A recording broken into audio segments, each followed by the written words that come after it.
Hey everybody, happy Monday, hope everyone's doing well. Today we have another news video to cover because finally, Rascal has officially signed with the Philadelphia Fusion, so we do not have to live in a world anymore where Rascal does not have a team. As of this recording, there was no official post from the Fusion on their social media, but Rascal kind of confirmed it by taking a little picture alongside some of his new teammates and coaches, so that's good enough for me. That basically confirms it. He did it himself. There were so many rumors swirling around from somewhat reliable sources, so it was all but a done deal, I would say. But some of you may be asking, ATP, how come it took you so long to cover this? We kind of knew about this a long time ago because of these leaks. Well, as I've said multiple times here on the channel before, I do not like to cover news that has not been deemed official. Even if it does come from a somewhat reliable source within the community and I actually believe said person, it's better to be safe than sorry in my opinion, because you never know when a deal is going to fall through. It wouldn't be the first time we've seen it happen. And what about false leaks? Those occur all the time as well. And you guys deserve better than that. I don't want to give you any sort of false information when it comes to news and where people are going. That just wouldn't be right. It's not fair. Okay, with that out of the way, let's talk about Rascal. So,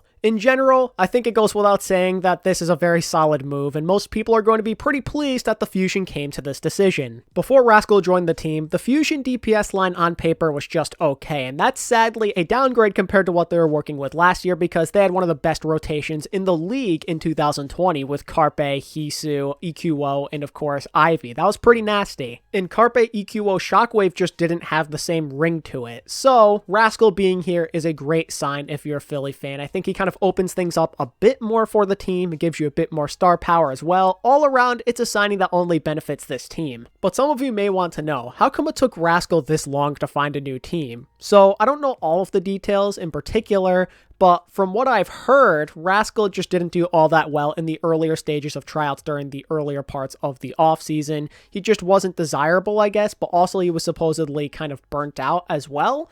I'm not sure what happened between that time and now, but here he is. I'm pretty sure Philly was kind of just desperate to get another flex DPS because apparently EQO's having visa issues and whatnot. I have no idea how true that actually is, but that's where the rumors state. Take it with a grain of salt, but that's apparently a big reason why Rascal ended up joining, so they don't have to have EQO plan like Ping or whatever. They can just have Rascal, who's an overall better option. And I mean, that's totally fair, right? You don't want to put yourself at any sort of disadvantage. Playing in the APAC region is already hard enough as it is, and the Fusion are just a cursed team, so they need all the help they can get. Plus, Rascal is just the superior player overall. The only thing you could maybe argue that EQO is better on is Genji, but even that is pretty close. In my eyes, Rascal has the clear-cut advantage on every other hero you could really think of that they both play. When it comes to Mei, Rascal is better by a mile. Whenever the Fusion want to play any sort of rush comp now, they will definitely play a lot better thanks to Rascal. Rascal's going to be a way better Echo player, you'd have to assume, and even like Sombra maybe if they want him to flex onto that. The Fusion now have that star power they were lacking at flex DPS, because let's call it how it is. With EQO on there, you really don't like their chances when it comes to EQO outcompeting the likes of Architect,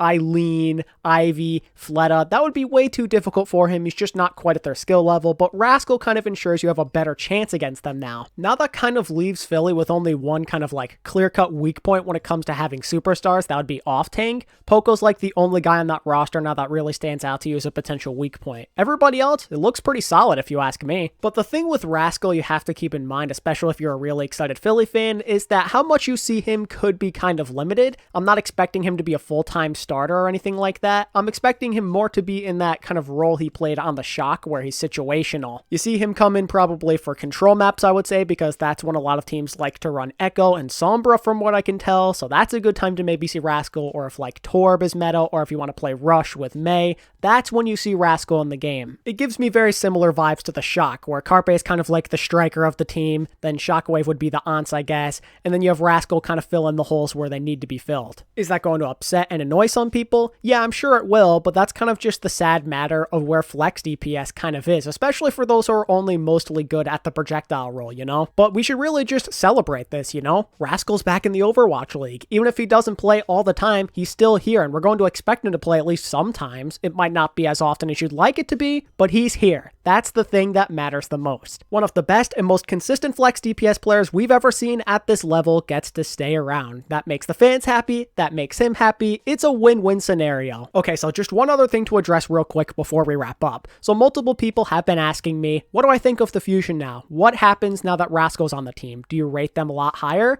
Well, not a lot higher, maybe a tiny bit more, but it doesn't really change my overall trajectory and outlook of the team. I still have them around probably the second best team, at least competing for second best in the Asian region. I think on some days, maybe they could even compete with the Dragons and perhaps even defeat them, but then on other days, they might not even be the clear-cut second best team in Asia because of potential meta issues and other internal or external factors. But generally speaking, my overall outlook on the Fusion is still pretty similar. They look like a pretty solid team on paper, and Rascal joining the team makes them slightly more competitive. And with that said, ladies and gentlemen, we're ready to wrap it up. So if you enjoyed this Overwatch League news video, make sure to give it a like and subscribe so you can keep up with all things Overwatch League news related. And don't forget to let me know what you think of Rascal officially being back in the Overwatch League down in the comment section. And what do you think he'll do for the Fusion? Let me know. And until next time, this is ATP, signing out. Peace.